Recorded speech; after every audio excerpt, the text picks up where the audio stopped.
আসসালামু আলাইকুম। Degree pass কোর্সের তৃতীয় বর্ষের শিক্ষার্থীবৃন্দ, তোমরা সকলে কেমন আছো? আশা করি আল্লাহর রহমতে তোমরা সকলে ভালো আছো। আজ আমি সমাজবিজ্ঞান তৃতীয় পত্রের অনলাইন ক্লাসে তোমাদের স্বাগত জানাচ্ছি। সমাজবিজ্ঞান তৃতীয় পত্র ধ্রুপদী সমাজবিজ্ঞান। আজ আমার আলোচনার বিষয়বস্তু হচ্ছে অধ্যায় 4 কৌটিল্য। এই চ্যাপ্টার থেকে আমি কিছু ব্রড কোশ্চিন মানে ক বিভাগ, খ বিভাগ এবং গ বিভাগের যে কোশ্চিনগুলো কাভার হবে সেই সম্পর্কে ডিসকাস করব। কৌটিল্য।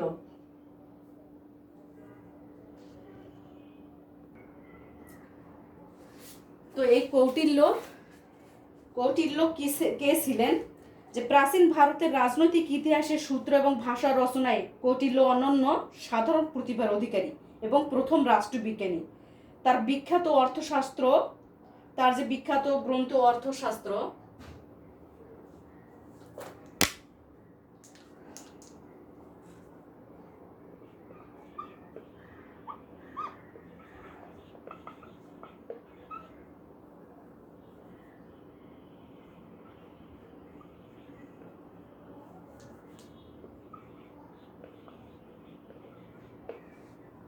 কৌটিল্যর বিখ্যাত গ্রন্থ অর্থশাস্ত্র।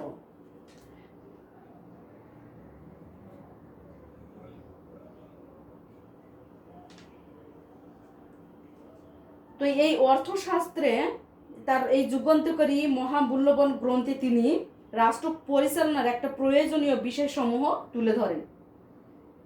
তিনি ছিলেন বস্তুবাদী একজন রাজনৈতিক চিন্তাবিদ। কৌটিল্য ছিলেন প্রাচীন ভারতের বর্তমানে পাকিস্তানের অন্তর্ভুক্ত নগরী তক্ষশিলার অধিবাসী এক ব্রাহ্মণ পণ্ডিত।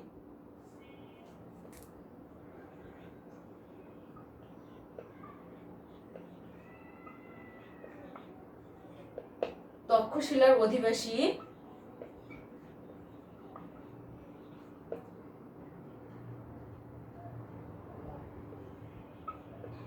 এক ব্রাহ্মণ পণ্ডিত ছিলেন।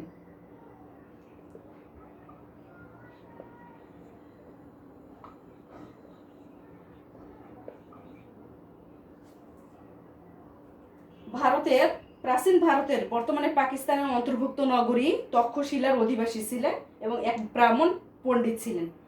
তিনি 324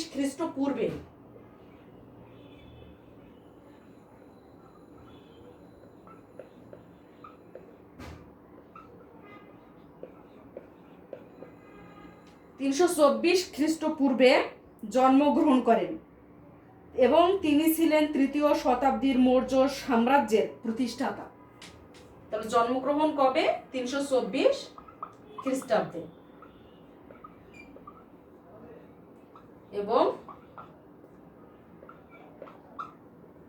মৌর্য সাম্রাজ্যের প্রতিষ্ঠাতা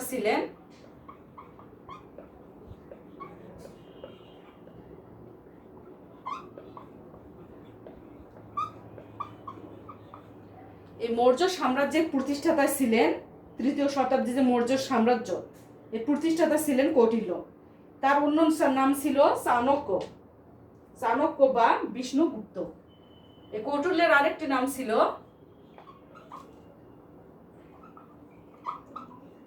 চাণক্য বা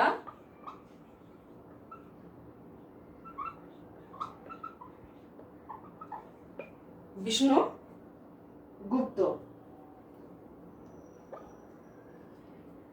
এই কৌটিল্য 248 খ্রিস্টপূর্বে মারা যান।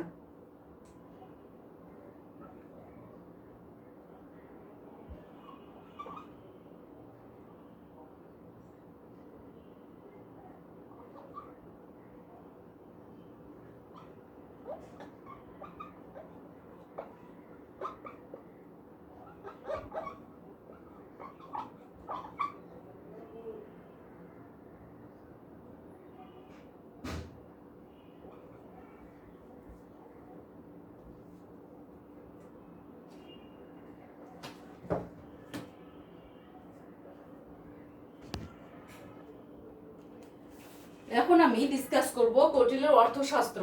কৌটিল্যের অর্থশাস্ত্র সম্পর্কে আলোচনা করব।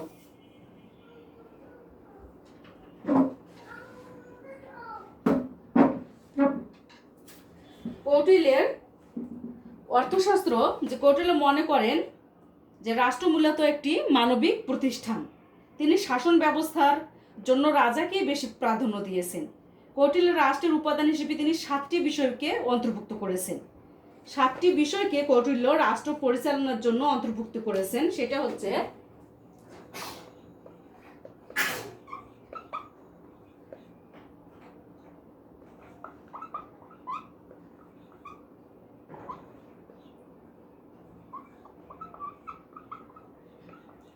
জনপদ, দুর্গ,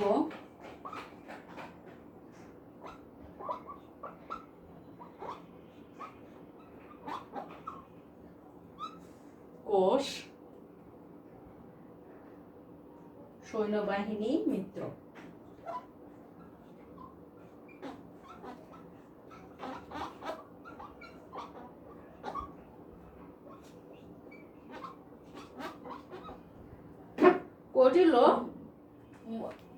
কৌটিল্য মনে করেন যে রাষ্ট্র হচ্ছে একটা মানবিক প্রতিষ্ঠান এবং তিনি শাসন ব্যবস্থার জন্য রাজাকেই বেশি প্রাধান্য দিয়েছেন। তিনি যে রাষ্ট্রের উপাদান হিসেবে 7টি বিষয়কে অন্তর্ভুক্ত করেছেন সেগুলো হচ্ছে 1 নম্বরে রাজা।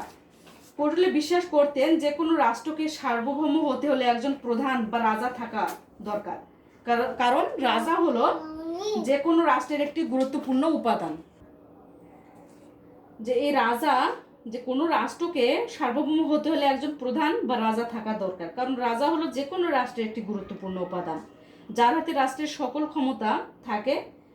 এখানেই রাজার প্রধান, তিনি রাজ্যের পরিচালক। একটি রাষ্ট্রের সকল ভালো মন্দ দুরবস্থা নির্ভর করে রাজার উপর।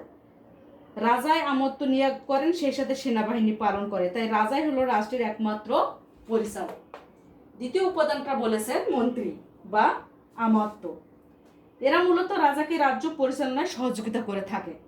মন্ত্রীরা রাষ্ট্রের অভ্যন্তরীণ ও বাইরের শত্রুর সাথে এরা লড়াই করে। গ্রাম অঞ্চলের নিরাপত্তা ও রাজস্ব আদায়ে এরা মন্ত্রী বা আমতরা রাজাকে সাহায্য করে। জনপদ, কৌটিল্যের রাষ্ট্রের আরেকটি উপাদান হলো জনপদ। যে কোনো রাষ্ট্রের জন্য জনপদ অত্যন্ত গুরুত্বপূর্ণ। কৌটিল্য জনপদের সাথে ভূখণ্ড অন্তর্ভুক্ত করেছেন। দুর্গ, কৌটিল্য মনে করতেন যে রাজাকে অবশ্যই তার রাষ্ট্রের সীমানা নির্ধারণের জন্য দুর্গ নির্মাণ করতে হবে, কারণ বহিঃশত্রুর হাত থেকে রক্ষার জন্য এই দুর্গ নির্মাণ করাটা দরকার। কৌটিল্যের রাষ্ট্রের আরেকটি উপাদান হচ্ছে কোষ। কোষটা কি? রাজকোষ। এক কথা রাজকোষ হলো রাষ্ট্রের অন্যতম একটা গুরুত্বপূর্ণ বিষয়। রাজার আর্থসামাজিক কর্মকাণ্ডের উপর নির্ভর করে একটি রাজ্যের দুর্যোগ পরবর্তী ব্যবস্থা ছাড়া প্রয়োজনের সময় রাজা যেন কৃষকদের মাঝে বীজ, গবাদি পশু ইত্যাদির জন্য কোষ বৃদ্ধির উপদেশ দিতে পারেন। সেজন্য রাজকোষটা হলো খুবই একটা ইম্পর্টেন্ট। এবং আরেকটি উপাদান হচ্ছে সৈন্যবাহিনী।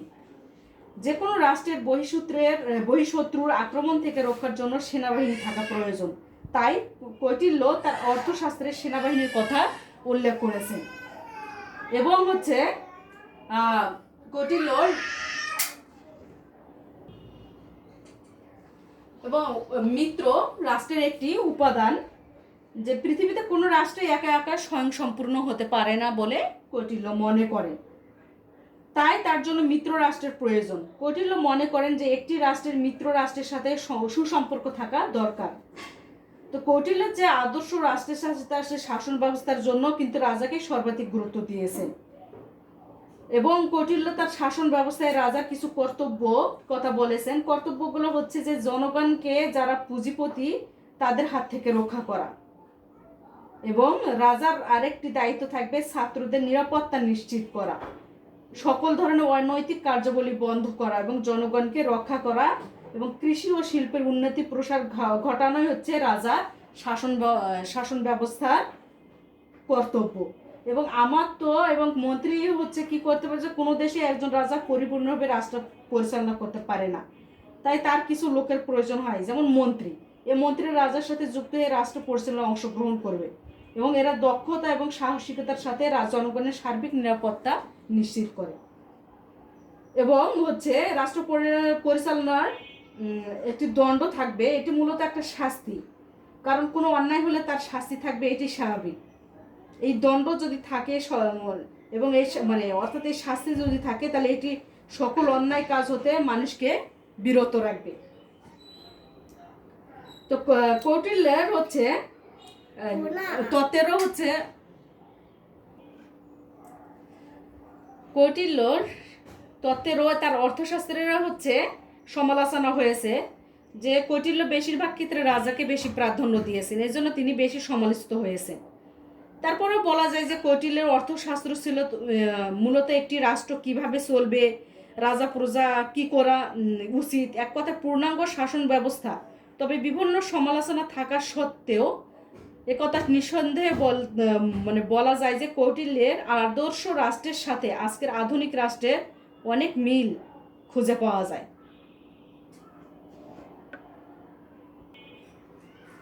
কৌটিল্যের কূটনীতি বিষয়ে অবদান সমূহ বর্ণনা করো। যে কূটনীতি বিষয়ে কৌটিল্য যে অবদানগুলো রেখেছে সে সম্পর্কে আলোচনা করো। প্রাচীন ভারতীয় ইতিহাস সম্পর্কে এ যাবৎ যে অস্পষ্ট ধারণা করা গেছে তাতে জানা যায় যে খ্রিস্টপূর্ব 4th শতাব্দীতে ভারতবর্ষে প্রথম সম্রাট মৌর্য বংশীয় চন্দ্রগুপ্তের প্রধানমন্ত্রী ছিলেন কৌটিল্য। তিনি প্রখর জ্ঞানের অধিকারী ছিলেন। তিনি তার অর্থশাস্ত্রে কূটনীতি বিষয়ে অনেক অবদান রেখেছেন, যা রাজ্য পরিচালনার জন্য অপরিহার্য।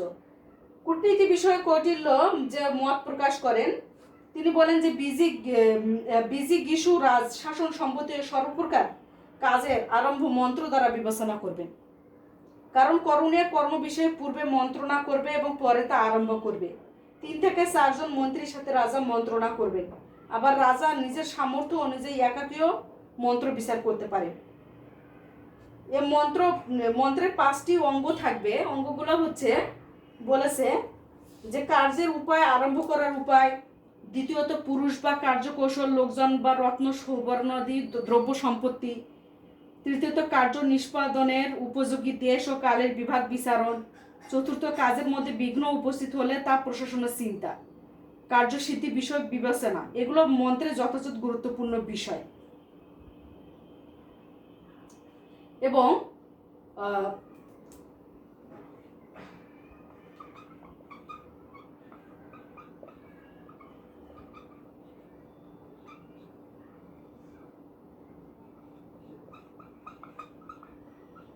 সন্ধি,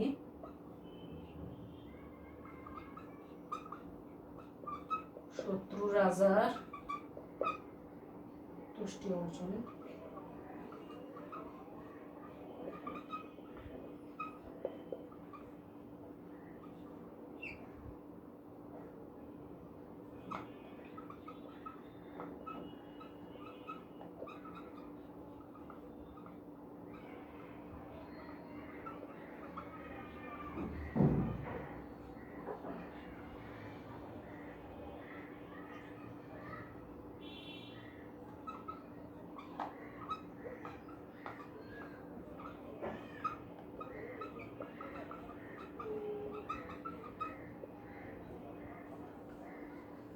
কৌটিল্যের প্রধান যে কোশ্চিনগুলো সেগুলো নিয়ে আমি ডিসকাস করছি। তা কৌটিল্যের হচ্ছে কূটনীতি বিষয়ে যে অবদান সমূহ সেটা বর্ণনা করছি। এখানে হচ্ছে যে রাজা জবাবদিহিতার কথা বলা হয়েছে, যে রাজা মন্ত্রীদের প্রত্যেককে পৃথকভাবে মত জিজ্ঞাসা করতে পারেন এবং তাদেরকে একত্র মিলিত করে সমস্ত মন্ত্রীদেরকেও জিজ্ঞাসা করতে পারেন। রাজার পক্ষে কোনো বিষয়ে মন্ত্রণা দীর্ঘক্ষণ করা উচিত নয়, এতে জবাবদিহিতার স্বচ্ছতায় পরিচয় পাওয়া যায়। এবং মন্ত্রণা বিষয় নির্ধারিত হলে পরে দূত প্রেরণ কার্য বিবেচিত হওয়া উচিত।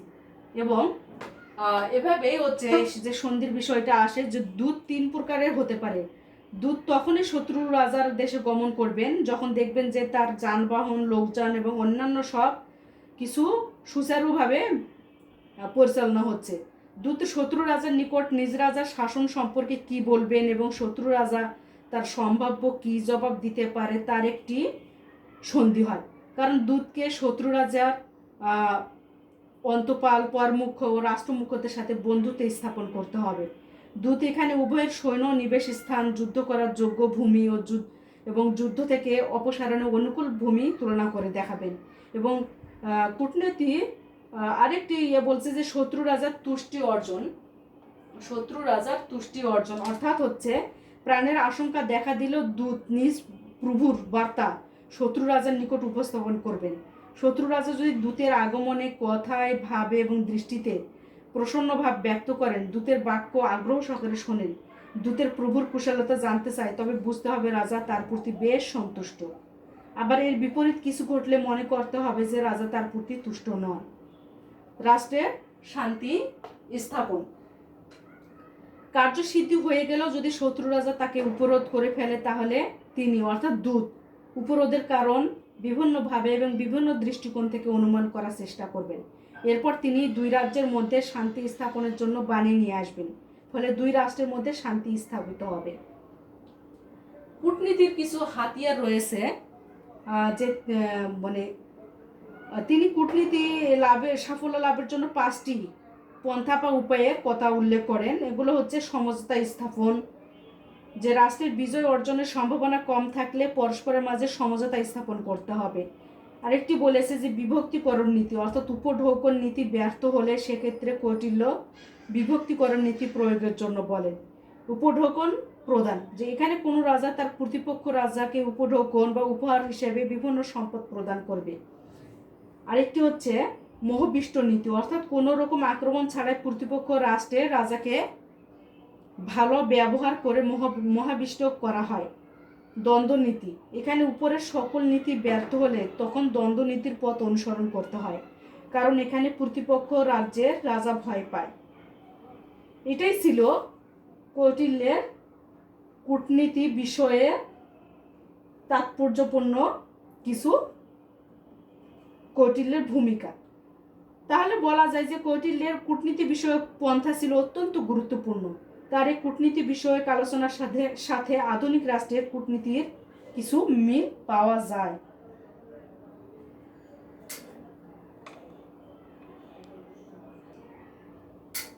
কৌটিল্যের শাসনতন্ত্র কি? এখন আমি ডিসকাস করব যে কৌটিল্যের শাসনতন্ত্র কি। সময়ের বিবর্তনে, প্রয়োজনের দাবিতে এবং পরিস্থিতির প্রেক্ষাপটে দেখা যাচ্ছে বিভিন্ন সময় বিভিন্ন চিন্তাবিদ তাদের চিন্তাধারা ব্যক্ত করেছেন। কৌটিল্য তার অর্থশাস্ত্রে যেসব বিষয় আলোচনা করেছেন তার মধ্যে তার শাসনতন্ত্র অন্যতম।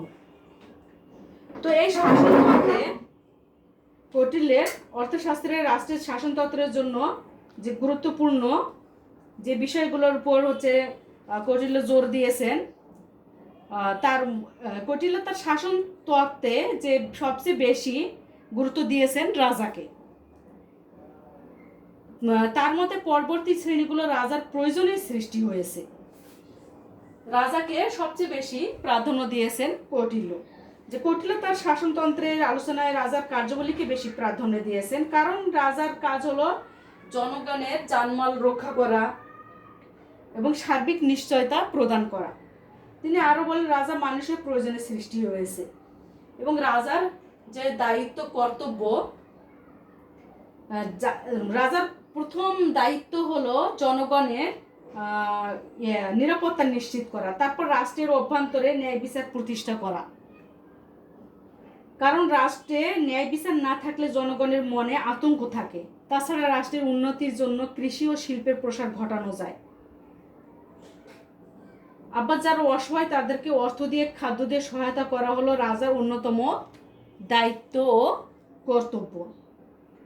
রাজার যে ক্ষমতার পরিধি, রাজার হলো ক্ষমতাটা কতদূর বিস্তৃত, যে মৌলিক আইন এবং প্রতিষ্ঠান মানবজাতির নিকট পবিত্র এবং রাজার উপর এর অস্তিত্ব নির্ভরশীল নয়। রাজা সর্বক্ষমতার অধিকারী হলেও কিছু কিছু অকল্যাণকর কাজ রাজাকে এড়িয়ে চলতে হবে।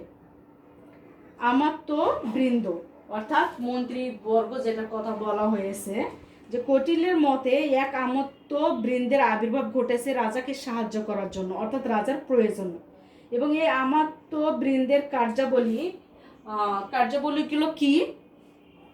যে রাজার পরিবর্তে আমত্তবৃন্দ কার্যাবলী সম্পাদন করে থাকেন, যেমন গ্রাম অঞ্চলের দুর্যোগের প্রতিকার করা এই আমত্তবৃন্দের কার্যাবলী।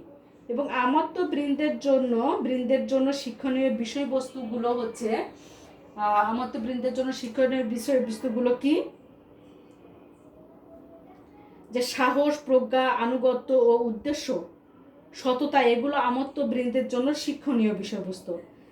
এবং রাজতন্ত্র সম্পর্কে ধারণা, তিনি রাজতান্ত্রিক শাসন ব্যবস্থাকে সমর্থন করলেও জনগণের কল্যাণ ব্যতীত ক্ষমতার প্রয়োগকে কখনো অনুমোদন করেননি। কৌটিল্য বলেন যে রাজাকে জাতীয় সম্পদ, জনগণের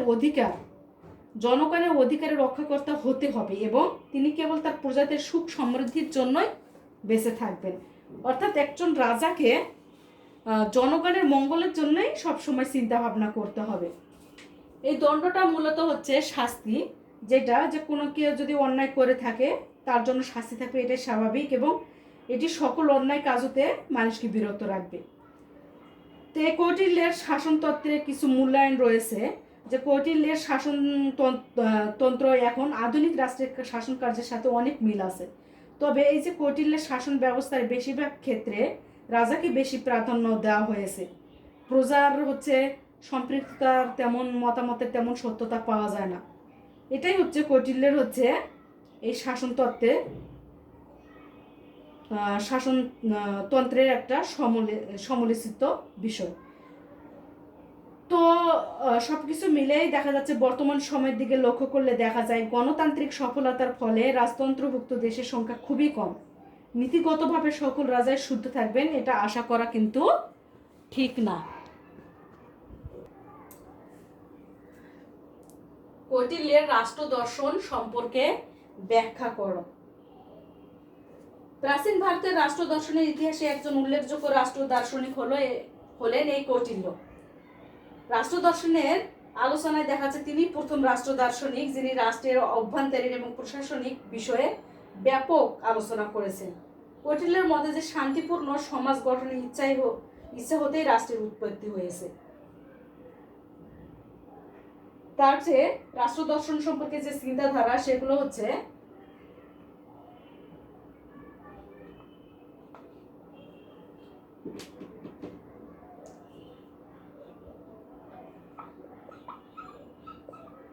রাষ্ট্র সম্পর্কে ধারণা।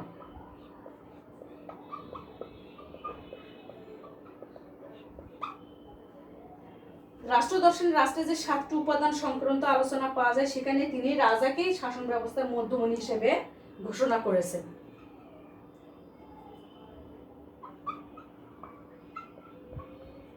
আইন সম্পর্কে ধারণা।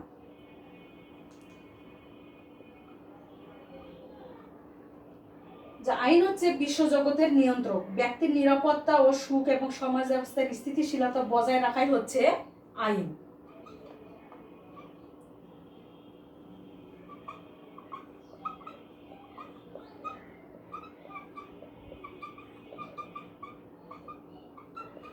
গুপ্তচর ব্যবস্থা হলো প্রশাসন ব্যবস্থার অন্যতম একটা স্তম্ভ।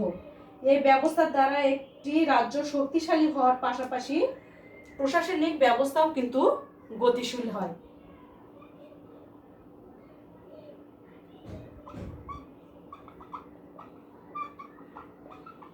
ন্যায় বিচার সম্পর্কিত ধারণাটা যে রাষ্ট্রের আইন অর্থহীন হয়ে পড়লে বিচার ব্যবস্থা অকার্যকর হয়ে পড়ে। রাজার কার্যাবলী সম্পর্কে ধারণা, যে সাধারণ নাগরিকের নিরাপত্তা, সুশাসন প্রতিষ্ঠা এবং সর্বসাধারণের সার্বিক কল্যাণ সাধন করাই হচ্ছে রাজার প্রধান কাজ।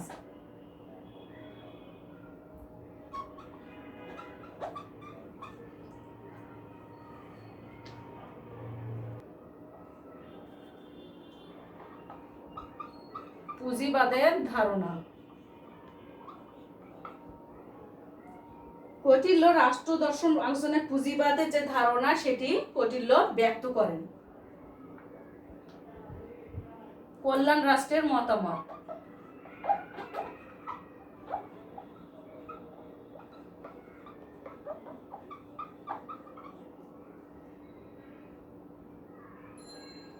কৌটিল্য মনে করেন যে রাষ্ট্র স্বাভাবিকভাবে অসহায় নারী, পুরুষ, বৃদ্ধ, শিশু এবং রোগাক্রান্ত ব্যক্তিদের ভরণ পোষণের ব্যবস্থা করবে এবং এটাই হচ্ছে তার কল্যাণ রাষ্ট্র।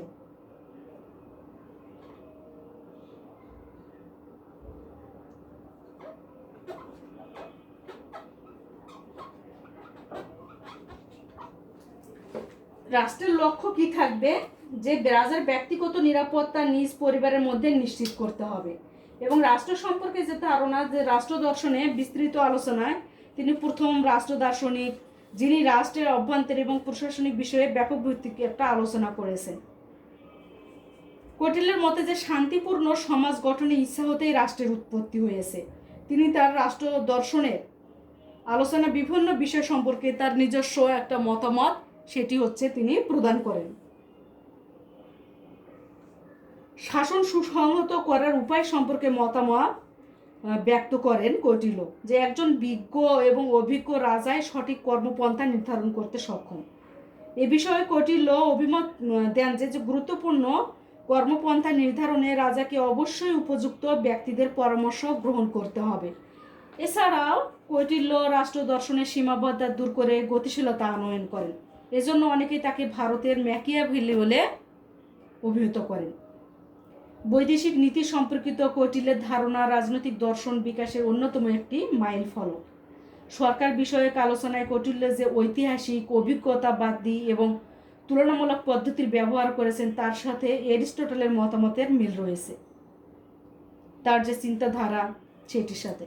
প্রাচীন ভারতের আইন প্রণেতা হিসেবে এবং ব্যক্তির বিচার বিভাগীয় অধিকার সংরক্ষণে কৌটিল্যের মতামত সর্বজনভাবে গ্রহণীয়। কৌটিল্যের রাজনৈতিক দর্শনে ব্যক্তির স্বাতন্ত্র্যবাদ এবং যৌক্তিকতাবাদের উপাদানের অনুপস্থিতি লক্ষ্য করা যায়। ফলে শাস্ত্রভিত্তিক ধর্মীয় ঐতিহ্য হতে বিচ্যুতির কারণে তার রাষ্ট্র দর্শন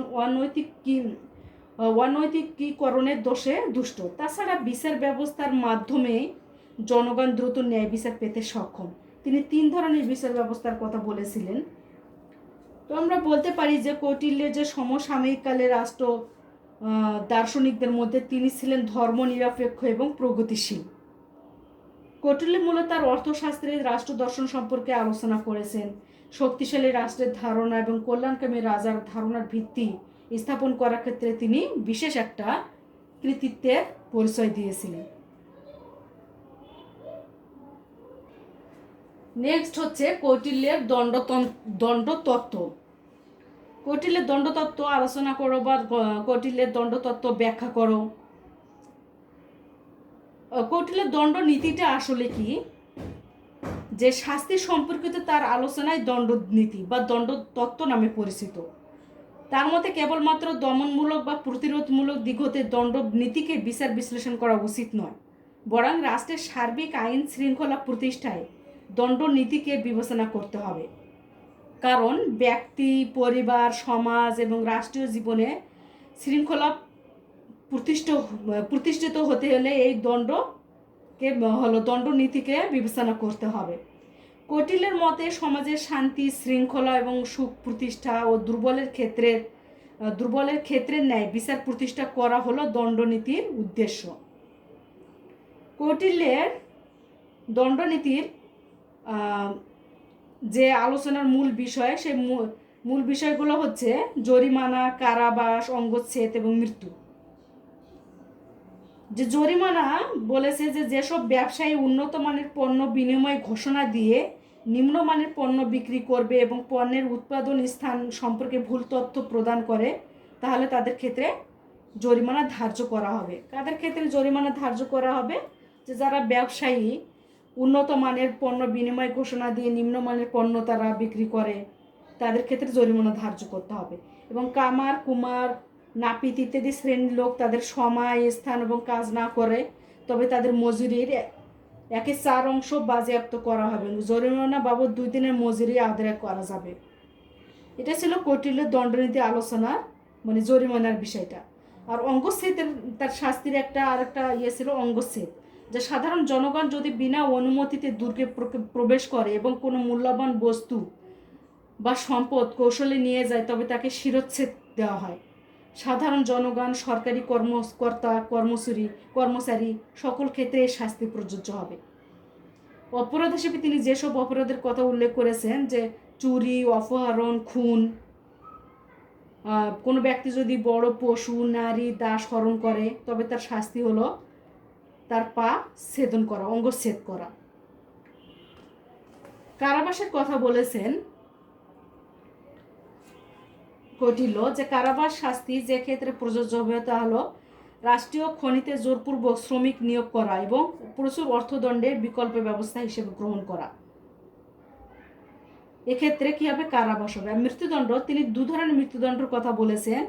একটা যন্ত্রণাযুক্ত মৃত্যুদণ্ড, তবে এক্ষেত্রে অপরাধের পরিমাণের উপর শাস্তি নির্ভর করবে। তিনি দু ধরনের শাস্তি যে যে ক্ষেত্রে প্রযোজ্য হবে তা হলো বলছে, যুদ্ধে আহত হয়ে যদি কোনো ব্যক্তি 7 দিনের মধ্যে মৃত্যুবরণ করে তাহলে অপরাধী ব্যক্তিকে যন্ত্রণামুক্ত তাৎক্ষণিক মৃত্যু প্রদান করা হবে। আর কোনো ব্যক্তি যদি তার পিতা মাতা, শিক্ষক, ভাই বোন, পুত্র কন্যাকে হত্যা করে তবে তাকে তার মাথার চামড়া ও মাথা পুড়িয়ে মৃত্যুদণ্ড দেওয়া হবে। আর কোনো ব্যক্তি যদি হিংস্রভাবে অন্য ব্যক্তিকে হত্যা করে তাহলে অপরাধী ব্যক্তিকে যন্ত্রণাযুক্ত মৃত্যুদণ্ড দেওয়া হবে। তার সতর্কতামূলক তার যে দণ্ডনীতি বলা হয়েছে, যে কোনো দণ্ডনীতি কার্যকর করার সময় সতর্কতা অবলম্বনের কথা বলা হয়েছে, যে দণ্ডনীতি প্রয়োগ সার্থক করতে গেলে এর সঠিক ব্যবহার নিশ্চিত করতে হবে। দণ্ডনীতি অজ্ঞতা এবং ক্রোধের বশবর্তী হয়ে প্রণয়ন করা উচিত নয় বলে কৌটিল্য মনে করে। তো কৌটিল্যের এই হলো দণ্ডতত্ত্বের কিছু সমালোচনা রয়েছে, যে যেমন বলেছে যে কৌটিল্যের দণ্ডনীতির সাথে আধুনিক রাষ্ট্রের দণ্ডনীতির কোনো মিল নেই। এটি আজকের রাষ্ট্র ব্যবস্থায় তেমন একটা গ্রহণযোগ্যতা পায় না। বিভিন্ন অপরাধের শাস্তি থাকলেও তা আজকের বিচার ব্যবস্থার সাথে ভিন্ন। তো আমরা এই পরিশেষে কথা বলতে পারি যে কৌটিল্যের দণ্ডনীতি ছিল মূলত মানুষের শাস্তির মূল সংবিধান। তবে এখানে সমালোচনা থাকলেও একথা সত্য যে কৌটিল্যের দণ্ডনীতি তৎকালীন সমাজ ব্যবস্থার জন্য কার্যকর ছিল। তাহলে আজকে আমি কৌটিল্যের দণ্ডতত্ত্ব সম্পর্কে আলোচনা করলাম। তো শিক্ষার্থীরা, আজকে এ পর্যন্তই। তোমরা সকলেই সুস্থ থাকবে। আল্লাহ হাফেজ।